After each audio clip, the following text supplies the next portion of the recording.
Bienvenida, bienvenido. Vamos a ver ahora el núcleo de la paradoja espiritual del yoga. Ahí el punto donde la acción y la rendición se encuentran, donde el guerrero y el sabio se funden, encontraríamos la paradoja. El Bhagavad Gita es la gran escritura que encarna esa paradoja en forma de diálogo entre Arjuna, que es el guerrero que duda, y Krishna, la conciencia divina que guía. Ahí, dentro de la paradoja espiritual del yoga, podríamos ver que el guerrero quiere rendirse y vemos el campo de batalla como esa metáfora del alma. El Bhagavad Gita comienza en este aspecto, ¿no? En este campo de batalla, pero no es un campo solo externo. Realmente representa el escenario interior, donde se encuentran nuestras fuerzas opuestas. Arjuna no quiere luchar porque sabe que sus enemigos son también sus parientes, sus amigos en el otro lado, ¿no? del campo de batalla. Y ahí nace esa paradoja. ¿Cómo actuar sin violencia cuando la vida nos pide actuar? El yoga nos invita a no huir, a quedarnos en el campo de batalla, ¿no? A permanecer con la conciencia despierta. Arjuna no le dice a Krishna: retírate, escápate, vete corriendo, ¿no? Le dice: actúa, pero sin apego al resultado. Y ahí podemos coger ese primer llama, ahimsa, esa no violencia, y la acción consciente. Aquí se revela también una paradoja, ¿no? La verdadera no violencia no es la inacción, sino una acción guiada por la conciencia, no por nuestro ego. A veces la rendición se puede expresar como firmeza y a veces la firmeza se expresa como rendición. Y la no violencia no significa pasividad, sino es esa capacidad de actuar desde un corazón no reactivo.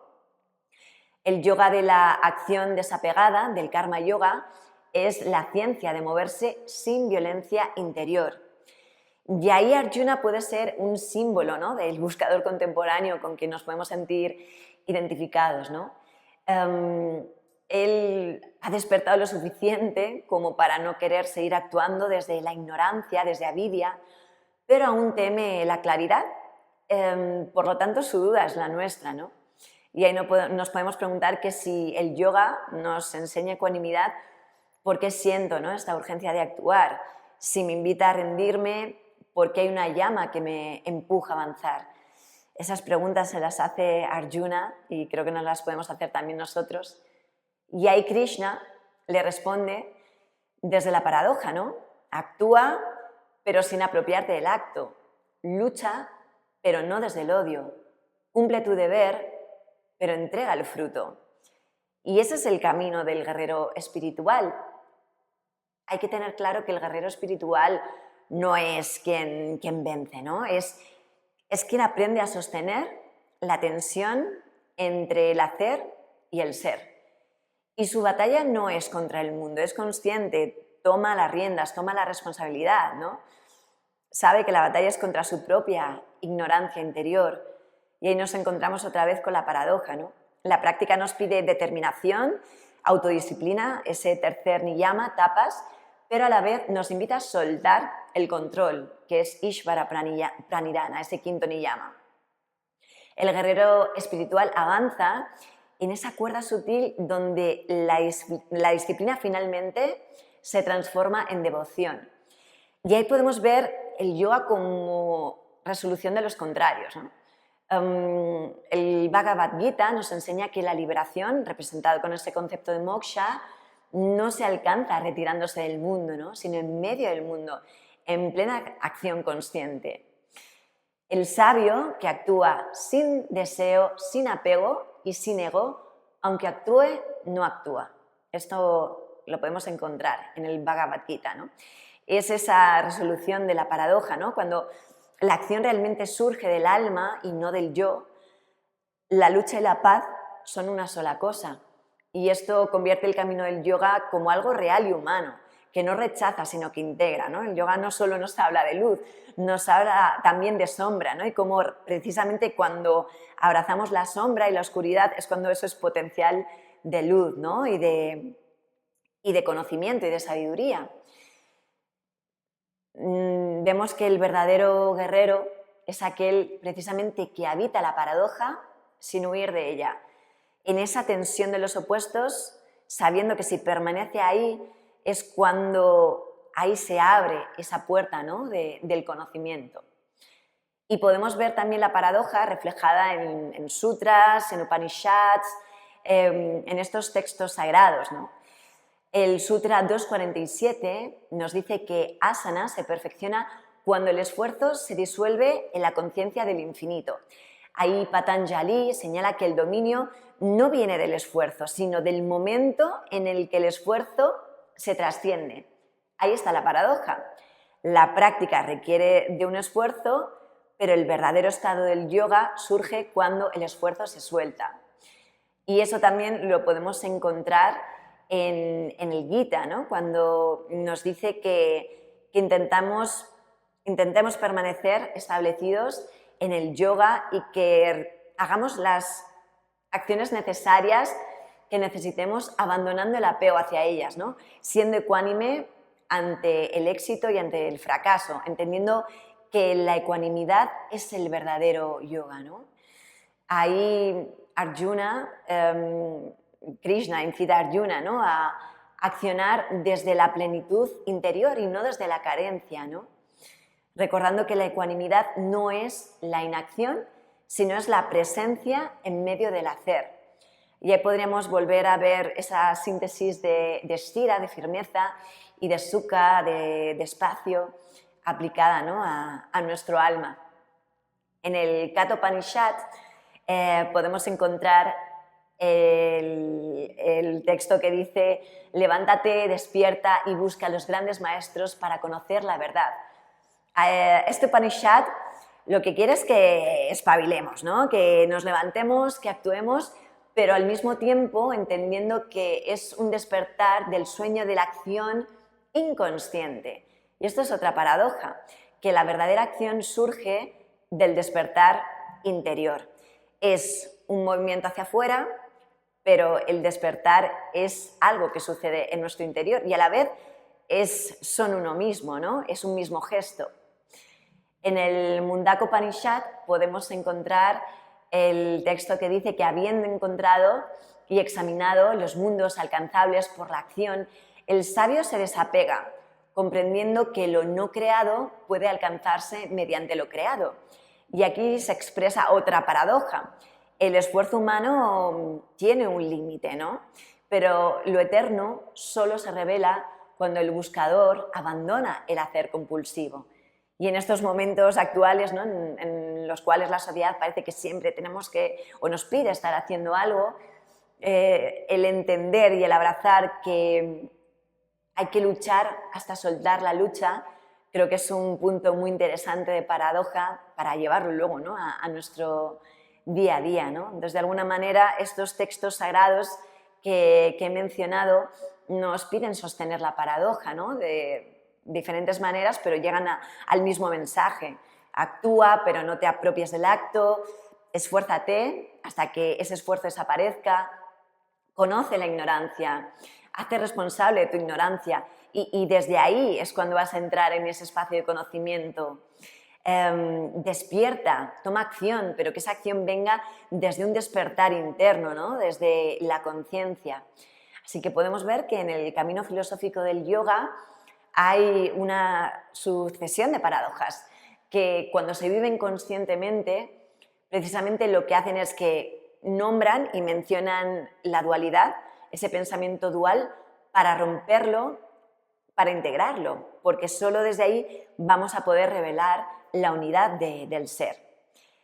Y ahora entramos en el mindset del yoga, la paradoja como entrenamiento mental.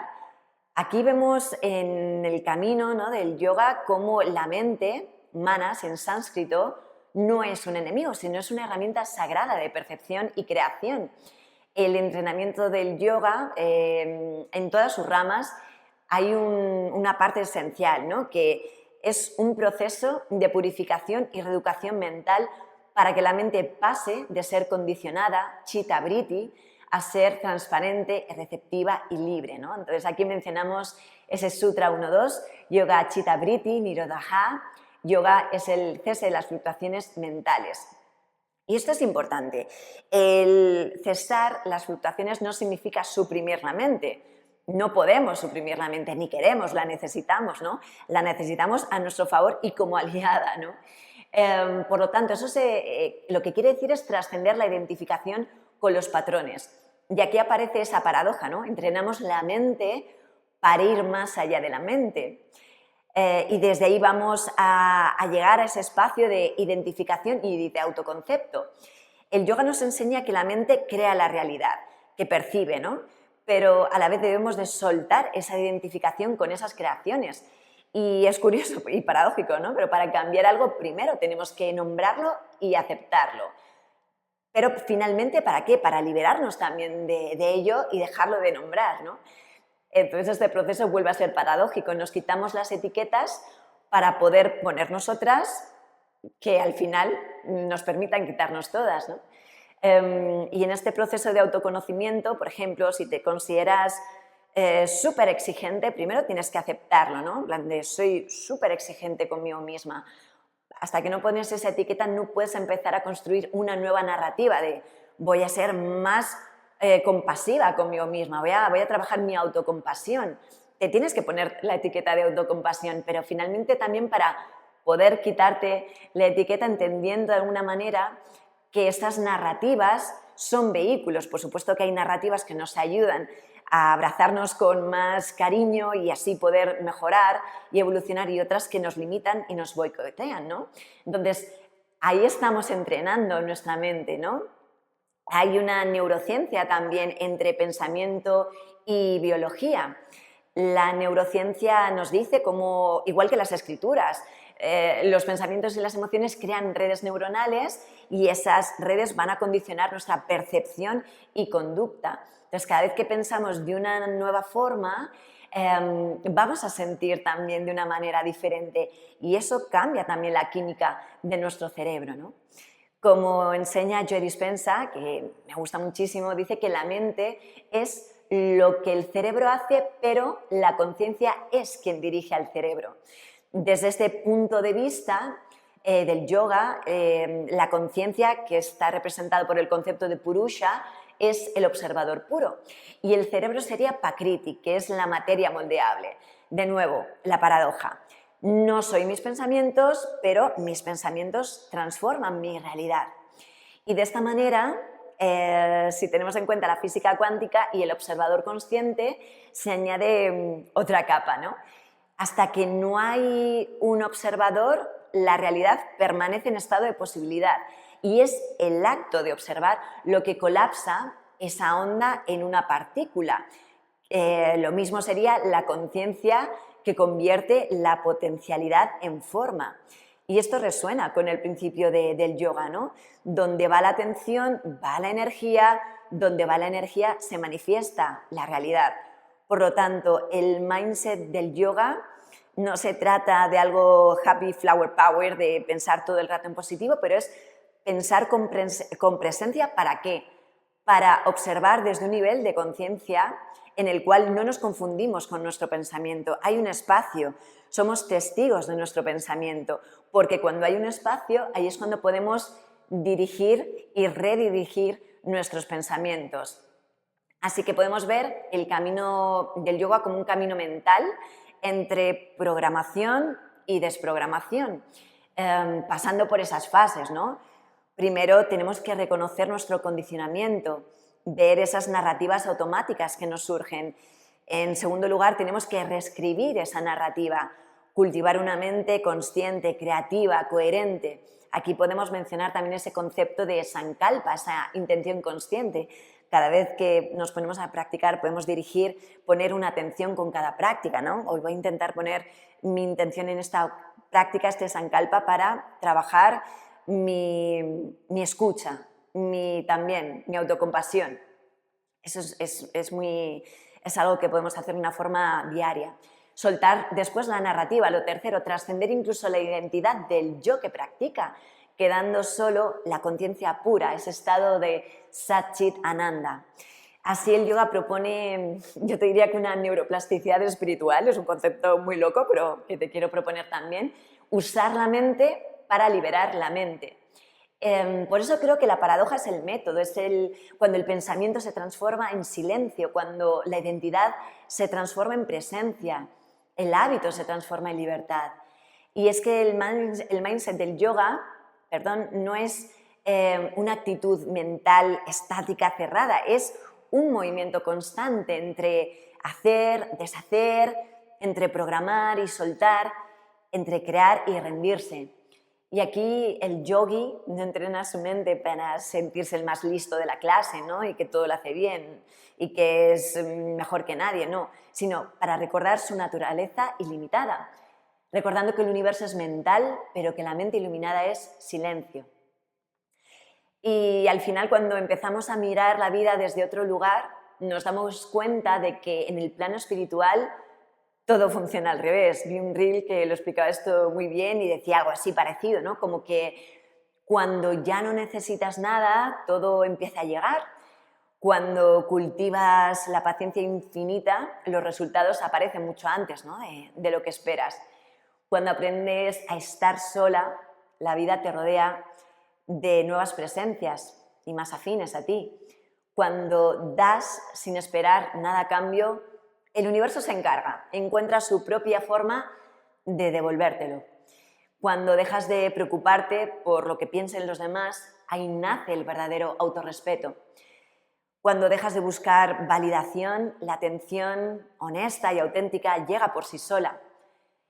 Y cuando dejas de luchar para que algo cambie, lo aceptas, es cuando a veces todo empieza a transformarse. Y cuando podemos y aprendemos y decidimos soltar el resultado y nos enamoramos del proceso, lo que anhelamos y deseamos aparece sin esfuerzo.